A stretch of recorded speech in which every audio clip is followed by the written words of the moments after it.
ముందుగా భారతీయ జనతా పార్టీ మండల అధ్యక్షులు పై స్థాయి కార్యకర్తలందరికీ కూడా ముందుగా నమస్కారాలు తెలియజేస్తూ, మీ అందరూ కూడా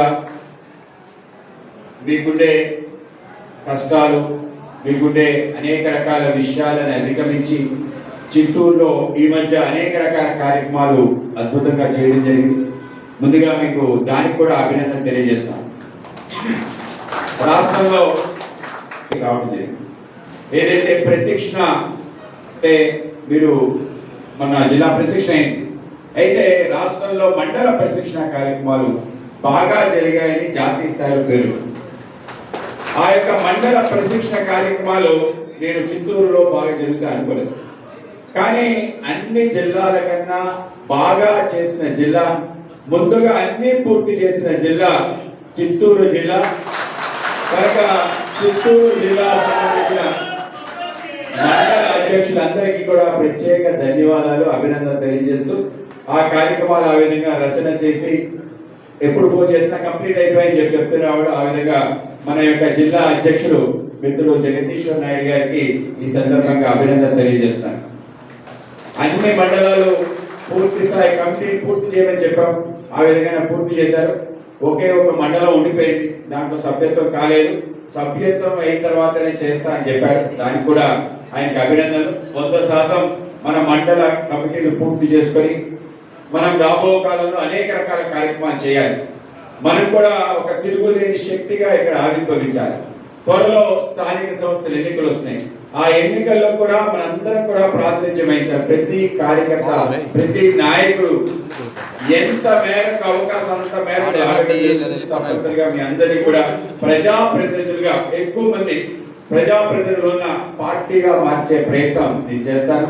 ఆ విధమైన సంకల్పంతోనే నేను పార్టీ యొక్క రాష్ట్ర అధ్యక్షుడు అవడం జరిగింది. ఆ విధంగా మనందరం కూడా ప్రజా నాయకుడు కావాలి, ప్రజాక్షేత్రంలో నాయకుడు అయ్యారు. కనుక అటువంటి ఒక సందర్భంలో మీ అందరినీ కూడా కలవటం నిజంగానే ఇవాళ ఒక సమస్య పైన వచ్చింది. సాధారణంగా మన యొక్క జిల్లా కార్యవర్గ సమావేశం అంటే ఒక సంతాప తీర్మానం ఉంటుంది, అలాగే ఒక రాజకీయ తీర్మానం ఉంటుంది. అయితే ముందు తీర్మానం అయిపోయిందో సమావేశం అయింది. ఏమిటి ఆ రాజకీయ తీర్మానం అంటే, మన ప్రాంతంలో మామిడి రైతులు పడుతున్న ఇక్కట్లు, కడగండ్లు, వాళ్ళకి గతంలో లాగే ఈసారి కూడా మద్దతు ధర రాకుండా వాళ్ళ యొక్క అన్నమో రామచంద్ర అన్నట్టు మొత్తం వాళ్ళ మామిడి పళ్ళని కూడా రోడ్డుకి ఇరువైపులా, నేను ఇవాళ బెంగళూరు నుంచి ఇక్కడికి వస్తున్న సందర్భంలో పొలంనేరు దాటిన తర్వాత అటుపక్క కుప్పలుగా మామిడి పంట పడేటువంటి దీనికన్నా ఒక దౌర్భాగ్యమైన పరిస్థితి లేదు. ప్రభుత్వంలో మనం పెద్ద పెద్ద కార్యక్రమాలు చేశాం అని చెప్పి గొప్పలు చెప్పుకోవడం కన్నా, ఒక రైతు తన పండించిన పంటని సక్రమంగా ప్రజల్లో అమ్మలేకపోతున్నాం అంటే ప్రభుత్వానికి పెద్ద కలంకంగా ఉంటుంది. కనుక గతంలో మదనపల్లిలో చూసాం, టొమాటో రైతులందరూ కూడా రోడ్డు కట్టంగా పడేశారు. ఆ మధ్య మా దగ్గర విశాఖ జిల్లాలో ఏదైతే నిమ్మకాయ చాలా మంచి రేటు ఉంటుంది. నిమ్మకాయ కొనాలంటే 10 రూపాయలకి 3 ఇస్తుంటారు, 2 ఇస్తుంటారు. అటువంటి నిమ్మకాయలు కూడా సరిగ్గా ధర రాక రోడ్డు పైన పడేశారు. సో ఇవి చూస్తే చాలా బాధ కలుగుతుంది. దీనికి ఈ విధంగా జరగకూడదు.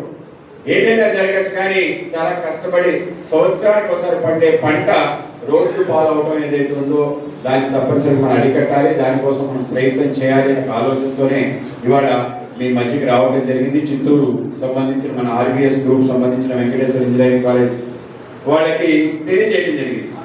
మనం ఈ యొక్క సమస్యల పరిష్కారం కోసం మీరు ఏమైనా ఆలోచన చేస్తారని చెప్పి వాళ్ళ సంబంధించిన స్వప్న సిద్ధార్థ అనే వ్యక్తికి అడగడం జరిగింది. తర్వాత మన హార్టికల్చర్ సంబంధించిన స్టేట్ డైరెక్టర్గా పనిచేసిన చౌదరి గారితో మాట్లాడడం జరిగింది. ఆయన తప్పనిసరిగా చేద్దాం, ఏదైనా ఆలోచన చేద్దాం. 2 ప్రాంతాలు, ఒకటి పులివెందుల, 2 కుప్పం, పెద్ద స్టోరేజ్, కోల్డ్ స్టోరేజ్ కట్టారు, సోలార్ ట్రేయర్స్ కట్టారు. వాటిని ఏమైనా ఉపయోగించుకుందామని ఆలోచన చేస్తాం. అయితే సమయం అయిపోయింది. ఇది 6 నెలల ముందు ఆలోచన చేస్తే బాగుండేది. ఇప్పుడు పంట వచ్చేసింది, రేపు అమ్మాలి, లేకపోతే దాన్ని ఎక్కడికో తీసుకెళ్ళి పెట్టడానికి అవకాశం లేదన్నారు. ఆ విధంగా అనుకున్న సమయంలో మన రాష్ట్ర ముఖ్యమంత్రికి అలాగే అచ్చెన్నాయుడు గారికి మాట్లాడటం జరిగింది. గతంలో ఇచ్చిన మద్దతు ధర మళ్ళీ ఇవ్వాలి అంటే ఒక నిమిషం ఆలోచన చేశారు. ఎందుకంటే ఒకసారి ప్రారంభిస్తే ఇది అంతం కాలేదు, ఆరంభంగా ప్రారంభం అవుతుంది. ఆ విధంగా కాకుండా వాళ్ళకి ధర వాళ్ళకి వచ్చే విధంగా మనం ప్రయత్నం చేయాలి అని చెప్పి చెప్పడం జరిగింది. కానీ మన చంద్రబాబు నాయుడు గారు నిర్ణయం తీసుకొని 150 కోట్లు మనం కేవలం మన జిల్లా సంబంధించిన తోతాపూరి రైతులకి, ముఖ్యంగా పల్ప్ ఫ్యాక్టరీస్ ఆధారంగా ఏ రైతులైతే ఇస్తారో వాళ్ళకి మద్దతు ధర 4 రూపాయలు ఇవ్వడం జరిగింది. ఇది చాలా గొప్ప విషయం. ఆ సందర్భంలో ఒకటి తీరింది కాబట్టి ఇంకోటి రాకుండా ఉండాలి, నెక్స్ట్ ఇయర్ రాకుండా ఉండడానికి కావాల్సిన చర్యలు తీసుకోవడానికి ఈ యొక్క సమావేశానికి రావడం జరిగింది. వాళ్ళు కూడా అభినందన